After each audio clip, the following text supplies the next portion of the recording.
Let's talk about stats, baby. Let's talk about stats of P. Let's talk about all the good things understanding stats can bring.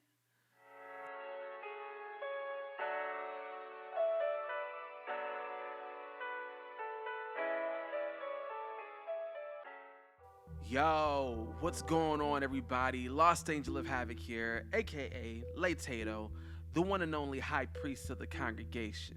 Welcome back to Latato Clips, where we've got a little bit of everything from gaming reviews to in-depth guides and more. Now, as you might have guessed from my possibly ill-conceived notion of an introduction, today we're going to be going over the stats in Lies of P. Like with many other Souls and Souls-like titles, Lies of P has its own stat system that directly translates to gameplay.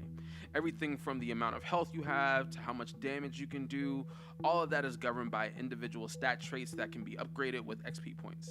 Now, we briefly touched on it in the Getting Started video, but I just want to reiterate that in Lies of P, your stats can be upgraded with Ergo, with the caveat that each upgrade has a stacking cost.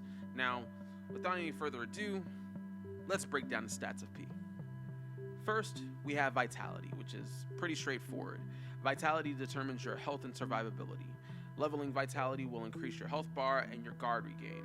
Now, you might be wondering what guard regain is exactly.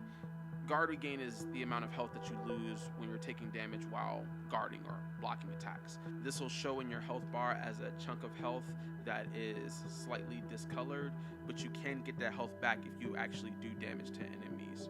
That being said, guard regain does in fact not come into play if you perfectly parry attacks.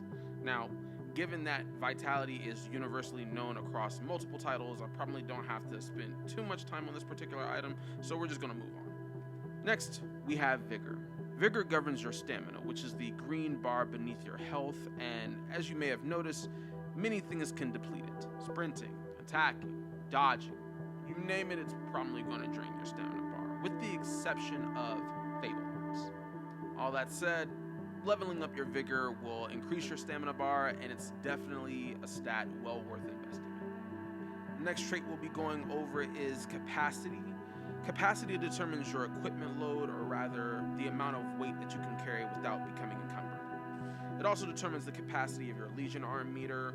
Leveling capacity up will give you more equipment load and more of a Legion arm meter, which gives you some flexibility in your builds. Trust me, it is a delicate balance when you're trying to have the right defense parts to make sure that you're not becoming a glass cannon, and also just being able to utilize your Legion arm to the fullest extent possible. Now next, we have a 2-for-1 special. We're going to be going over Motivity and Technique. Motivity is Lies of P's iteration of the strength traits seen in similar games, while Technique is Lies of P's version of Dexterity. Both govern physical damage output depending on weapon scaling. Leveling up these traits will increase your overall weapon attack damage as well as the offensive ability of your Legion arm. Now, last but not least, we're going to be talking about Advance. Advance is Lies of P's version of ability governing stats from other games such as Faith, Intellect, and Arcane. Leveling up Advance will increase the ability damage tied to your equipped Legion arm, as well as the capabilities of any equipment or weapons that scale with this trait. Now, if you're still watching, I do want to thank you first and foremost for taking the time out of your day to check out this video. It does help me out a lot if you give it a thumbs up, but of course, no pressure. We're almost done. I just have one small note to mention. Leveling up any of these stats will provide a slight boost to your resistances for physical damage, as well as fire, electric blitz, and acid damage.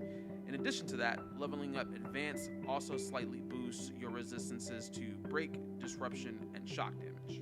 I do have videos planned to go over the different damage types as well as the starting items, but let me know in the comments if there's a particular one that you'd like to see first, or if there's anything else that you'd like to see me cover on the channel. As always, if you enjoyed this video or found it helpful in any way, all I ask is that you give it a thumbs up. It's a little bit, but it does go a long way in terms of helping the channel grow. If you'd like to see more, please feel free to hit that subscribe button and turn on notifications so you're always first to catch the latest video.